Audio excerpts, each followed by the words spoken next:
Hi, I'm Emma if you don't know me, and I'm a polymer clay artist and small business owner here in New York City. I work out of my little apartment in Brooklyn, and I just did my very first market ever. Like, what?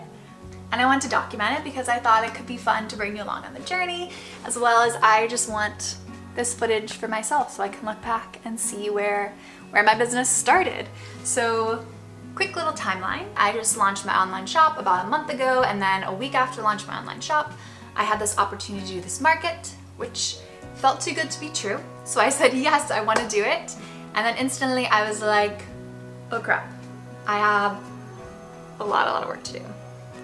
So this market happened very last minute. I worked very hard leading up to it to put it all together.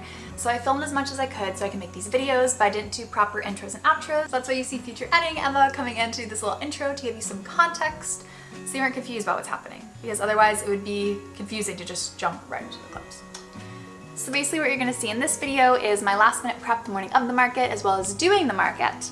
And then after that kind of vlog section, this current version of me is going to pop back in and we're gonna do a little chit chat, talk about how the market went, how much money I made, what worked well, what didn't work well, and just kind of recap everything. And then to wrap this series up, I'm gonna be doing a part 3, which will be all about my market supplies and essentials. If you are looking to do a market yourself, I'll share all the links to everything that I use, so no gatekeeping here. But I think that's all I need to say for now. So let's get into the vlog. Enjoy market day! Good morning, it is the day of the market and I have like 30 minutes till I need to leave.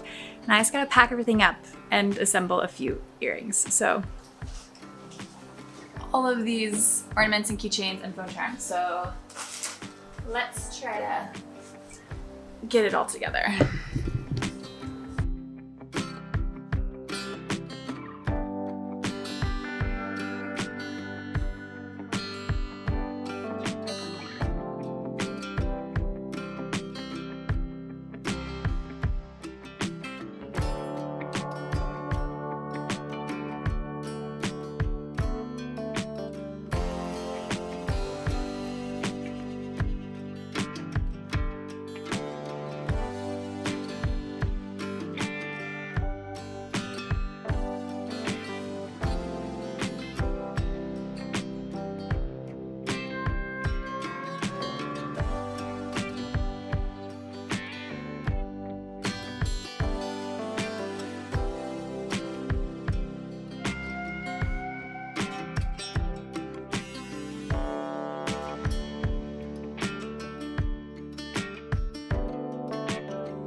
Now I just have these earrings I need to assemble real quick, and then I think we are good to go to the market. So let's do this. It is actually 11:30 when I should be leaving to get there on time to set up, but also have enough time to set up even if I don't get there like right on time.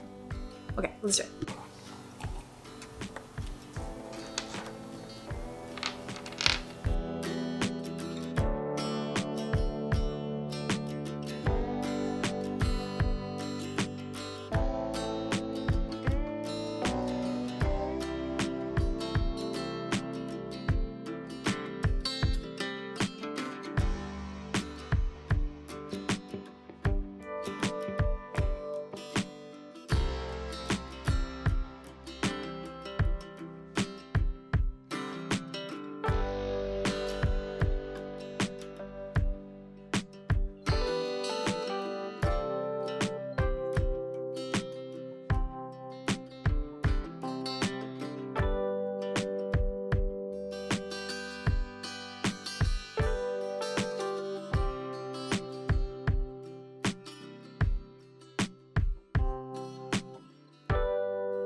All right, we are all packed up. It's 11:45, so not too bad. I'm gonna get going. I'm not gonna take this camera, but I'll get some clips on my phone. We're on the way to the market. Got my beautiful wife with me, and we are getting close. Got everything. My suitcase. How you feeling, babe? Very excited. Tiny Bloom debut. Oh yeah. Woohoo! Feeling nervous.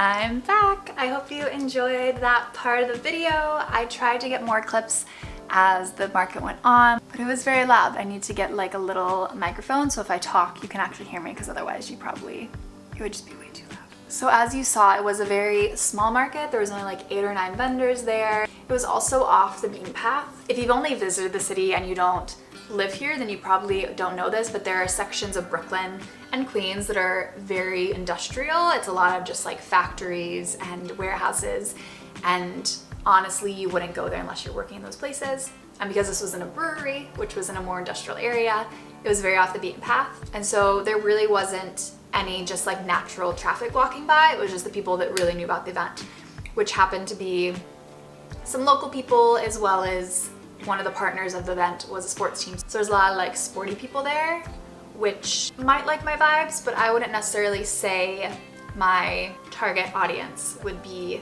sports people. I'll just leave it at that. The event itself was 5 hours, went from 1 to 6. And for about the first 2.5 hours, I honestly didn't make a sale at all. And I was just standing there, getting in my head, being like, oh my gosh, I'm wasting my time. Like, I should have researched the market more, should have asked more questions about it. Like, just getting in my head and getting super anxious and just standing at my booth and trying to smile and making small talk when people would come by. So that was hard and definitely a tough mental game to kind of like work through. Like, there's a lot of insecurity when it comes to like having a business and putting yourself out there. But my wife was there with me for the first couple hours, and then I had some friends stop by about halfway. They were very kind and supportive and bought some things.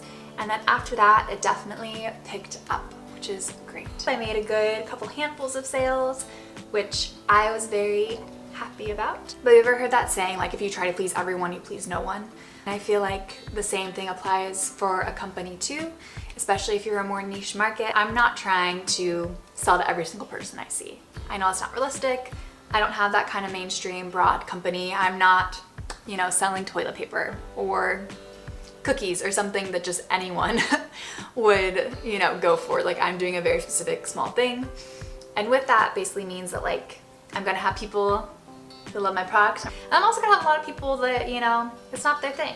And I have to like be okay with that. Like, that's what I've chosen by going into this business. I guess it's a bit of like a law of attraction thing. I hope if I just put myself out there and put my company out there, that then I'll find the people that vibe with me and like the stuff that I create and value the work that goes into it enough to like spend their hard-earned money on it. But speaking of money, let's talk numbers a bit. I know you're probably curious about that. I'm not gonna give like specific numbers. I'm gonna round them a bit, but they'll still give you a very good picture of how it went. The vendor fee was $40, and all the booth supplies and essentials that I bought for the market totaled around $180. And then at the market itself, I made approximately $350. So in the grand scheme, I'm in the positives. So my net profit for the market before taking out taxes was about $130. So all things considering, I think it was pretty successful. Now let's talk a bit about some like the lessons that I learned about the market and how it's gonna impact me moving forward. 1, do your research. Make sure you understand the market you're applying for and also the vibes of the market, and apply for markets that have a similar vibe that your customers are gonna be attracted to. Also consider the location and just natural walk-by traffic. Now, number 2, speaking of customers, kind of have an idea of what you want to say to them when they first walk up. I'm going to call it, for lack of better words, your sales pitch. What do you want them to know immediately about your products? How are you going to connect with them? Also kind of read the vibes if people want to talk or if they don't, because there's definitely some people, they just want to browse and pretend like no one sees them. And other people really want to connect with you and talk. Like, I had some people that were there talking to me for like 15 minutes and other people that would barely say hi. Also, don't forget the importance of connecting with the other vendors at the market and the other small businesses that you see, because there's so much we can learn from each other and just supporting each other. It's really important. 3, this is a short one. Don't be scared of markets. They're really not as intimidating as you think they are. I promise you're gonna do great. Number 4, this is kind of getting a bit into market essentials, which we'll talk about more in the next video. But I really wish I had taken a little like pop-up stool or camping chair to sit in, because as someone with chronic health and pain issues, particularly a really bad back, my back is like a middle-aged woman. I have arthritis that's way outbeats my years. I really wish I had taken something to sit down because my body really hurts, and it can be really hard to also then talk and engage with people and smile. And essentially, like, I was masking because I was in a lot of pain. And so do whatever you need to do to take care of yourself throughout the day. Make sure you have enough water, make sure you take snacks, have some place to sit down. Take care of yourself. It'll make a world of difference. And this will be the last one because I don't want the video to get too long. Number 5, branding on your table is important. And I want to figure out how to like better brand so that people outside the polymer clay community and outside the art community understand what I am doing. So that is where I'm gonna end off for now. I have my little chihuahua. She is like a little house cat sitting on the arm of my couch. We're gonna end off there, and I will see you in part 3 for the market supplies and essentials, which I feel like I had figured out really well. I loved a lot of my booth setup, but there are a few things I would like to change, so we'll also talk about that more specifically in the next video. Thank you all so much for coming along on this journey with me. Let me know if you have any questions below, and hopefully I'll see you for part 3 soon. All right, bye.